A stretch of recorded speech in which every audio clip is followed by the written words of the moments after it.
Hemos avanzado, sí. Ya creo que pronto hoy entramos al 6. Vamos a ver. Cada día que el Señor nos da, no debemos perder como ese momento de sorpresa, ese momento de saber que Dios tiene para mostrarnos en su gracia. Saber que, por ejemplo, una sonrisa de una persona, o el hecho de sentir paz, o el hecho de comer algo bien rico, son detalles de la grandeza del amor de Dios. Yo siempre que no estoy enfermo, pues cuando no tengo dolor, digamos, de estómago, siento como una paz tan grande, porque cuando uno está enfermo, uno dice, Dios mío, y recuerda esos momentos cuando uno estaba bien, ¿no? Y ahorita, no, ¿qué comí? ¿No? ¿Qué me hizo daño? Y uno quisiera que ese dolor pasara ya. Pero entonces debemos estar siempre como a la perspectiva, a la expectativa de cómo el Señor nos va a sorprender en su infinito y gran amor. Es como el niño que está al lado de su papá y van al centro, y el niño no sabe en qué momento, pero espera que tal vez el papá le diga, ven, todavía está helado, ven, ¿quieres unos chitos? ¿Quieres chocorramo? O ven, ¿quieres unos tenis? O ven, te compro un juguetico. Siempre el papá está ahí para sorprender, para mostrarle su amor, su grandeza, su protección a su hijo. Del mismo modo, nosotros no debemos perder diariamente ese momento como de ¿qué va a pasar? ¿Qué va a acontecer? ¿Cómo Dios va a mostrarme su grandeza y su amor? Un ejemplo, si quieren mírense los dos a los ojitos, así mírense, y vean el amor de Dios reflejado. Tú tienes al amor de tu vida y tú tienes, eso es hermoso. ¿Cuánta gente esta mañana, tal vez, y eso es un regalo, porque en el cielo seremos como hermanos, bueno, sí, o sea, nosotros ya, como el viejito que se murió, ¿no? Y después la viejita, y la viejita buscarlo en el cielo, y el viejito le dijo, aquí no, aquí no, aquí no. Entonces, si tenemos la oportunidad de amarnos, es aquí. Si tenemos la oportunidad de pelearnos y después reconciliarnos, es aquí, ¿listo? Entonces, esta es muestra del amor de nuestro Dios, poder tener al ser que amamos al lado. Vamos a seguir estudiando desde el verso 10 del Salmo número 5. Es un verso bien profundo, bien interesante, y vemos de cierta manera como que una perspectiva de David algo curiosa, y dice lo siguiente. David le dice a Dios, tenlos por culpables, oh Dios, que caigan por sus mismas intrigas, échalos fuera por la multitud de sus transgresiones, porque se rebelan contra ti. Y esto es interesante, porque en cierta manera vemos dos facetas. Una de David diciéndole a Dios que tenga por culpables a los malos. Pero es que la Biblia enseña que no hay justo ni aún uno, no hay quien haga lo bueno, todos nosotros somos pecadores. Hay pecados que son muy visibles y hay otros pecados que no son tan visibles. Pero te voy a hacer una comparación. Si hay un francotirador y su objetivo es matar, ¿sí o no? Está a unos 20 metros y dispara, apunta, ¡pah!, a 20 metros, ¿sí o no? Y lo mata. ¿Cuál es la diferencia entre el francotirador y otro que está y lo coge de sorpresa y le apunta con una pistola en la cabeza y le dispara? Lejos y cerca, ¿cierto? Pero cumplieron el mismo objetivo, asesinar. Del mismo modo, hay personas que su pecado se ve aún mayor, pero hay otras personas que su pecado parece escondido, pero delante de Dios sigue siendo pecado. Aquí vemos algo en David que tal vez nosotros no deberíamos aprender de David, y es que David dice, tenlos por culpables, oh Dios, que caigan en sus intrigas. Pero Jesús, ¿qué nos enseñó a hacer? ¿A orar por quién? Por el enemigo, ¿cierto? A bendecir a los que nos maldicen. Entonces David tal vez estaba en un momento muy herido, y vemos que es una parte del ser humano, ¿sí o no? Cuando nos hieren a veces queremos que esa persona desaparezca, ¿sí o no? ¿Sabes? Que le caiga un meteorito o que pase algo, pero que se acabe esa vida que está tratando de acabarnos la nuestra. O es él o soy yo. Y vemos que es algo natural del ser humano sentir eso. Pero debemos poner los ojos en Jesús y aprender de Jesús. No de David en este caso, sino aprender de Jesús y decirle, Señor, tal vez no saben lo que hacen, ¿sí o no? Perdónanos, Señor, ten piedad. ¿Cuántas veces, no sé si ustedes en tiempos atrás hicieron bullying a alguien? ¿No? Nunca. Yo sí me acuerdo de hacerle bullying a un compañero en sexto, a tal punto que el muchacho tuvo que retirarse del colegio. Entonces vemos cómo, imagínate donde este muchacho hubiera orado a Dios diciendo, por favor, tenlo por culpable que caiga, pero Dios tuvo misericordia en mi vida y ahora me ha rescatado, y gracias a Dios tal vez este muchacho no oraría así, sino tal vez este muchacho pidió por mí. Años después me enteré que ese muchacho era cristiano, ¿no? Entonces yo metiéndome contra un hijo de Dios, y ahora sí Dios tuvo misericordia de mí. Entonces vemos una cosa, que uno, todos los seres humanos somos culpables delante de Dios, merecemos el castigo eterno. Y dos, que nosotros debemos orar por nuestros enemigos, ¿listo? Debemos bendecir a nuestros enemigos y no tomar la actitud de juez y juzgar a los demás y decirle a ustedes merecen el infierno. No, ¿por qué? Porque Jesús nos enseñó a amar. Uno de los mayores ejemplos es Esteban. Esteban es el primer mártir de la iglesia cristiana. A Esteban lo apedrearon después de que Jesús resucitó. A Esteban estaba predicándole al mundo entero y lo agarraron en una plaza y lo empezaron a apedrear. En ese tiempo el apedreamiento era como que les gustaba a todos y lo empezaron a apedrear.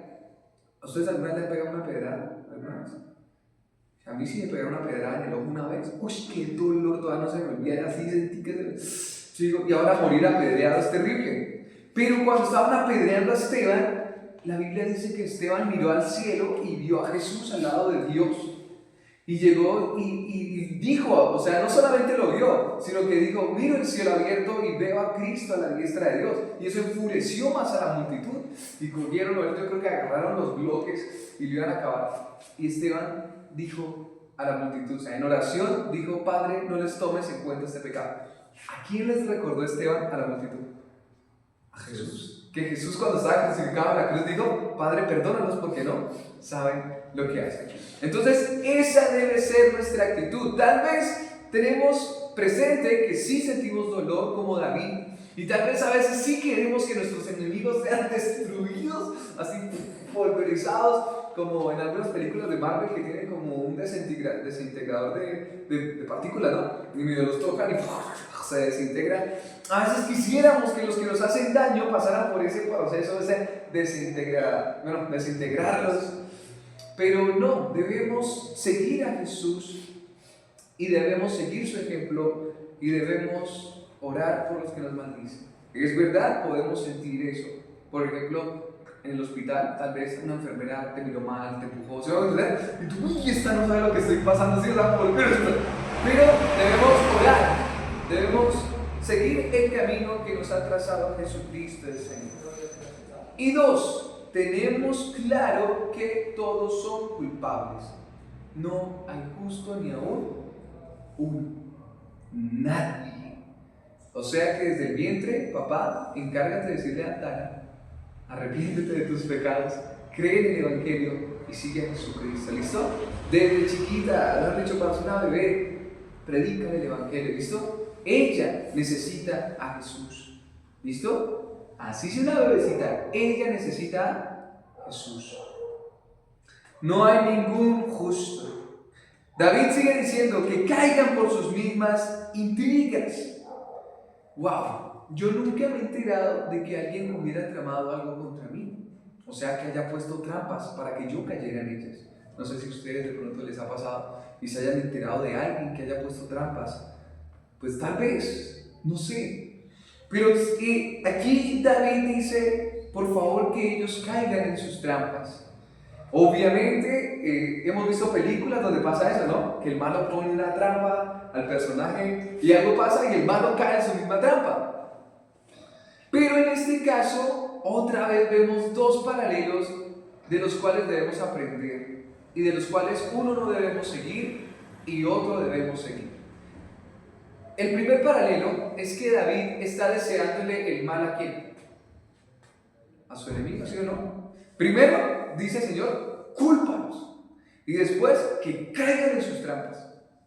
Entonces, si fuera Jesús, ¿sí? Hagamos ese paralelo entre David y Jesús. ¿Jesús qué haría? Jesús le dijo a la multitud que iba a apedrear a la mujer adúltera, que tire la primera piedra el que esté libre de pecado. ¿Sí? O sea, Jesús no se atrevió a proferir juicio contra todos, sino buscar la misericordia. Y ahora Jesús, cuando fue, por ejemplo, golpeado, él enseñó a poner ¿qué? La otra mejilla. O sea, Jesús no enseñó a pedirle a Dios que por favor los malos cayeran en sus propias trampas, desearle el mal, sino más bien Jesús enseñó a amar.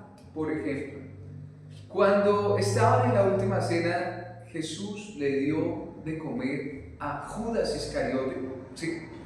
Y Jesús, incluso antes de que le traicionara a Judas, Jesús habló a todos y les dijo: uno de ustedes me va a traicionar. Y hay de aquel que me vaya a traicionar. Muchos teólogos han llegado a la pregunta: ¿por qué Jesús menciona eso? O sea, ¿por qué Jesús dice: uno de ustedes me va a traicionar? Y si nos ponemos a pensar, es como en el colegio cuando se pierde algo, ¿sí o no? Se perdió un esfero, se perdió algo en el colegio, un celular, yo qué sé. Y la profesora cierra, ¿no? Se perdió un celular, como diciendo, se perdió un celular y vamos a dar 15 minutos para que aparezca el celular en alguna parte del salón, ¿sí? O sea, como que da la oportunidad a que el pecador que haga se arrepienta, a que el ladrón devuelva el celular, ¿sí o no? Jesús en cierta manera estaba diciéndole a Judas: no lo hagas, ¿sí? No lo hagas. O sea, arrepiéntete de eso, ¿sí? O sea, no lo hagas. Entonces Jesús no estaba pidiendo al Padre, que caigan en sus redes, que caigan en sus trampas. Lo mismo vemos cuando Jesús estaba orando antes de que él fuera arrestado. Eran como las 11, 12 de la noche y él estaba orando en el huerto de los olivos. Y él no estaba orando diciendo: Señor, que sean aplastados mis enemigos, sino él estaba orando pidiéndole al Padre: Señor, hágase tu voluntad. Increíble, ¿no? Jesús, porque había muchas trampas. Imagínate, ¿cómo es posible que exista un juicio en contra de una persona a las 2 de la mañana? Primero, eso es irrisorio, ¿sí? O sea, ¿cómo es posible? O sea, si existen unas leyes, pues a la hora de la mañana, pero todo lo hicieron ¿qué? Escondido, en lo secreto, donde no hubiera tanta gente. Entonces, fue una trampa totalmente a Jesús. Hay algún libro que se llama El caso de Cristo, de Lee Strobel, y él dice que todo el juicio de Jesús fue una corrupción increíble. O sea, fue de los peores juicios más corruptos. Se levantaron falsos testigos, fue a tardes horas de la madrugada. O sea, fue una cosa totalmente corrupta. O sea, es como cuando quieren coger a un inocente y acabarlo, ¿sí? Entonces vemos que Jesús tenía claro que iba a suceder esto, pero Jesús clama al Padre y le dice: hágase tu voluntad. Entonces aquí vemos que David en cierta manera está como que un poco herido, un poco rabioso y quiere que sus enemigos caigan por sus trampas. Pero el deseo de nuestro corazón no debe ser ese. El deseo de nuestro corazón es que se haga la voluntad del Padre, y el deseo de nuestro corazón es orar por los que nos maldicen. Pero, aquí viene un pero grande, y obviamente nosotros anhelamos no sufrir, ¿cierto? Nosotros anhelamos que si hay trampas, que sean quitadas, ¿cierto? Entonces le decimos al Señor: Señor, bendecimos a los que nos maldicen, y el que puso las trampas sobre mí, Señor, por favor, que ojalá se arrepienta. Pero por favor, Señor, también pues quita la trampa, ¿sí? O sea, no, que yo no vaya a caer en esa trampa, pero no debe ser de nosotros el deseo de decirle a Dios: por favor, Señor, que esa persona caiga en su trampa, ¿sí? Porque no sabemos si esa persona tenga hijos, tenga esposa, que esa persona esté cegada también por la ira como nosotros estuvimos en algún tiempo. Entonces no debemos seguir este ejemplo de David de decir: Señor, que ellos les vaya mal, sino que debemos hacer: orar por los que nos maldicen, pedirle al Señor que, pues, si ellos caen en sus trampas, pues allá ellos, pero que no sea nuestro deseo, ¿sí? O sea que no, digamos, si hubiera un momento de abrir el corazón y mostrar lo que hay verdaderamente, ¿tú te imaginas donde todo lo que pensáramos fuera algún día puesto en altavoces. Sería terrible. ¿Tú te imaginas? A ver, ¿con quién es la persona que más hablamos todo el tiempo? Con nosotros mismos, ¿sí o no? Nosotros hablamos con nuestros pensamientos, incluso dicen si las miradas que a veces dicen las miradas mataran, ¿no? O sea, no hay necesidad ni, o sea, nosotros mismos y nuestro corazón tenemos una conversación tan seguida, es impresionante, que sería terrible, sería horrible, sería impresionantemente nefasto que algún día nuestros pensamientos fueran revelados al mundo entero. Yo creo que entre esposos también. Yo no es que le haya deseado a mi esposa muchas bendiciones, ¿sí? O sea, con mis pensamientos, a veces cuando ella me hiere, a veces hasta uno dice, ¿y por qué la conocí? ¿Sí o no? Yo creo que ella también ha pensado lo mismo. Pero debemos tratar que el deseo de nuestro corazón sea siempre el bien, sea siempre el desear el bien, incluso a los que nos hacen daño. ¿Listo? David aquí, sencillamente cuando estaba orando a Dios, sentía yo creo que un dolor y un puñal en su corazón tan agudo que dijo eso, o sea, Señor, cúlpalos y caigan en sus consecuencias, en sus trampas. Verso siguiente, parte del verso dice, échalos fuera por la multitud de sus transgresiones, porque se rebelan contra mí. Ese de échalos fuera podemos entenderlo en dos sentidos. Uno, que cuando David dice échalos fuera, se está refiriendo a aléjalos de mí, apártalos de mí, sácalos del pueblo, o podemos entenderlo que David está diciendo al Señor, elimínalos. ¿Sí me van a entender? O sea, ilumínalos o elimínalos. Pero aquí yo creo, entendiendo el contexto, que David está hablando como de que estas personas sean echadas del país, sean echadas de la vida, sean muertas, ¿sí? O sea, David está diciéndoles, ojalá se mueran, ¿sí? Échalos fuera de la multitud, échalos fuera por la multitud de sus transgresiones. Pero es que aquí David, o sea, está patinando en muchas formas, porque él dice, échalos fuera por sus transgresiones, ¿sí o no? O sea, David les está diciendo, por sus transgresiones, que es pecados, maldad, por su pecado y maldad, quítalos, ¿sí? Échalos fuera o mátalos. Pero la cuestión es, David, ¿y tú qué has hecho? ¿Sí me van a entender? O sea, si él está juzgando que ellos deben morir por sus pecados, ¿qué de David? Es que David es un santo, ¿no? O sea, David está profiriendo juicio de muerte a personas pecadoras. O sea, David está diciendo, pecado de ellos igual a muerte, ¿sí o no? Pero esa operación no se debe hacer con la misma vida de David. Claro que sí.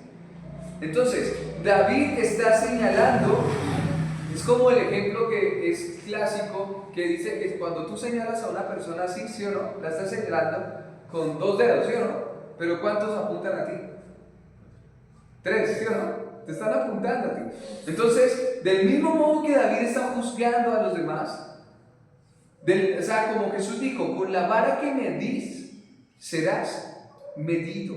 Entonces David está diciéndole, sean echados fuera por sus pecados. Y eso aplica a la vida de David. Recuerda que David adulteró. Y David fue un asesino intelectual que mandó a matar al esposo de la mujer que adulteró. ¿Sí han escuchado esa historia? ¿Sí lo han leído? ¿No? David, el que escribió este salmo, él era rey de Israel, y había una época donde los reyes tenían que salir a pelear, a defender el territorio, las fronteras, y David decidió quedarse en su casa. Y David, dice la escritura, que salió a ver en su balcón del palacio y miró a una mujer bañarse. Pues yo no sé esta mujer cómo, o sea, por qué se baña al aire libre, pues allá en esos tiempos, por qué lo hacían. Pero dice que David quedó encantado de la belleza de esta mujer. Pero ojo, David ya tenía como 4 esposas. O sea, la codicia, el deseo, el adulterio, la fornicación, la lujuria. Y dice que la vio tan hermosa que la mandó a llamar. Tal vez David diría, es una virgen, ¿sí o no? Pues casémonos con ella. Pero cuando la trajeron a palacio, le dijeron, ella es la mujer de uno de tus generales del ejército. Y a pesar de que le dijeron eso, David dijo, tráiganmela. Y pues tuvieron relaciones sexuales.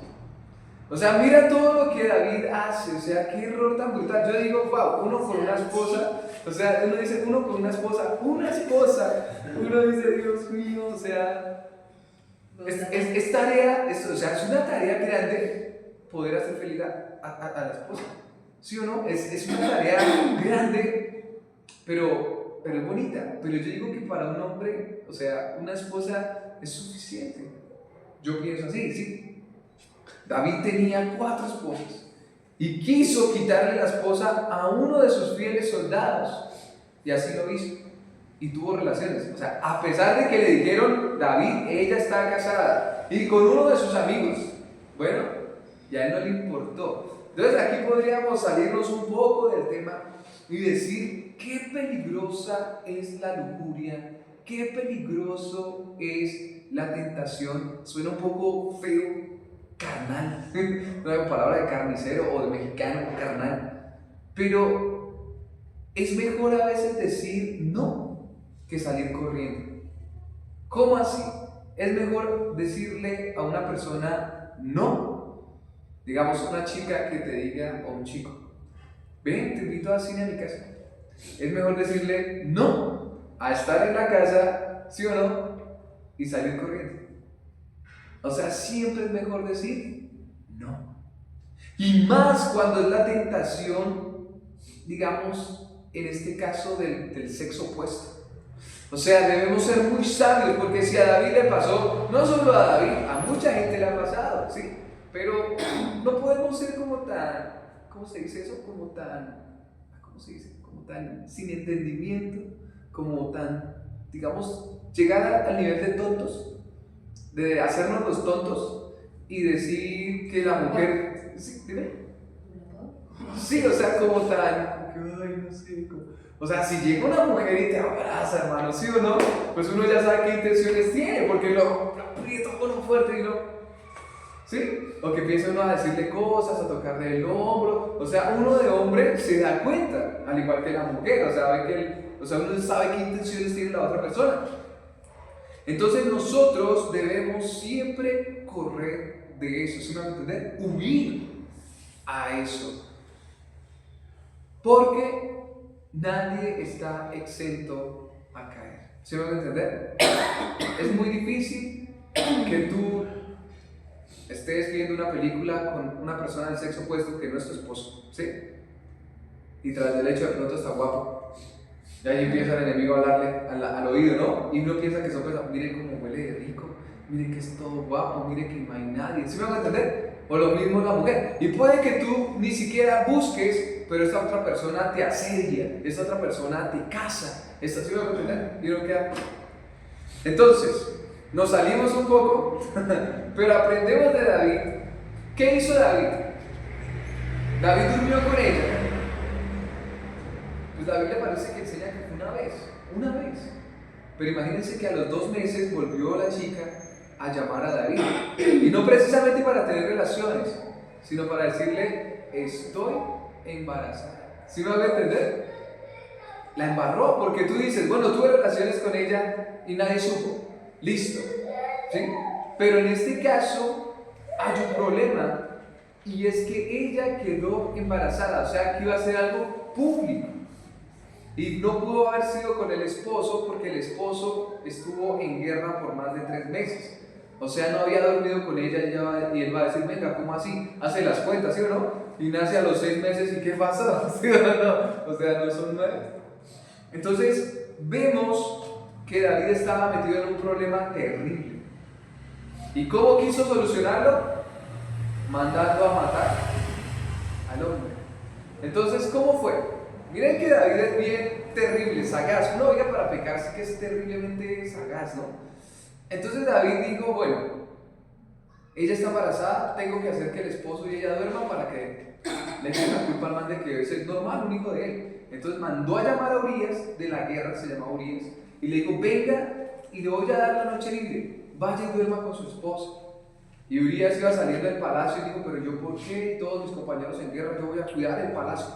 Y se quedó en la puerta del palacio y no fue a dormir con la esposa.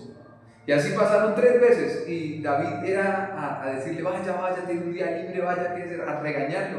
Y Urías siempre se quedaba en la puerta del palacio y ahí a dormir. Entonces cuando vio David que ya no podía hacer que éste fuera a dormir con la esposa y que ya era más, ya iba a empezar a crecer la barriga, entonces David le dijo al general, vaya, lleven a Urías y déjenlo en la fila de enfrente, ¿sí? O sea, en la primera fila, y apenas vengan los enemigos, todos retírense y déjenlo a él solo. Y así pasó. Y lo mataron. ¿Qué tipo? Resultado del pecado de David. El hijo que estaba esperando, de la que no era su esposa, murió. Dios no le permitió la vida. Después, un hijo de David violó a una hermana. Imagínate. Y otro hijo de David mató al hermano que violó a la hermana. Y otro hijo le quitó el reino a David y tuvo relaciones con sus esposas. Todo por este pecado. Bueno, terrible, ¿no?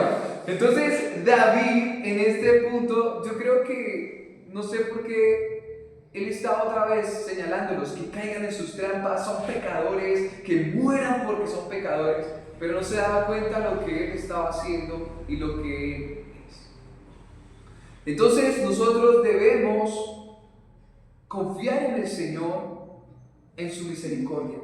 El verso termina diciendo, porque se rebelan contra ti. O sea, los pecadores se rebelan contra Dios, pero déjame decirte, todos nosotros nos hemos rebelado contra Dios. Si no fuera por su mano que nos ha rescatado, seguiríamos rebelándonos contra Dios, no nos importaría, le daríamos la espalda, no quisiéramos saber nada de Él. Pero en este verso debemos como recapacitar y decir, venga, las personas, o sea, ¿qué diferencia hay entre un drogadicto y yo? ¿Qué diferencia hay entre un asesino y yo? La verdad, es muy poca la diferencia. Porque el matar delante de Dios es igual que airarse, que enojarse. El adulterar es igual que nosotros tener pensamientos de codicia a otras personas. Así que lo que en realidad Dios quiere enseñarnos y mostrarnos es que todos nosotros sí o sí necesitamos ser salvos, necesitamos a Cristo, necesitamos ser perdonados, necesitamos recibir la misericordia de Dios, y no somos quien para estar acabando con la vida de una persona sabiendo que nosotros merecemos ese mismo resultado. En otras palabras, para resumir este verso, debemos tener en cuenta lo siguiente. Debemos perdonar y amar como lo hizo Jesús, aun cuando haya personas que se levanten contra nosotros y quieran nuestro mal. Porque también nosotros pudimos ser esas personas en algún otro tiempo.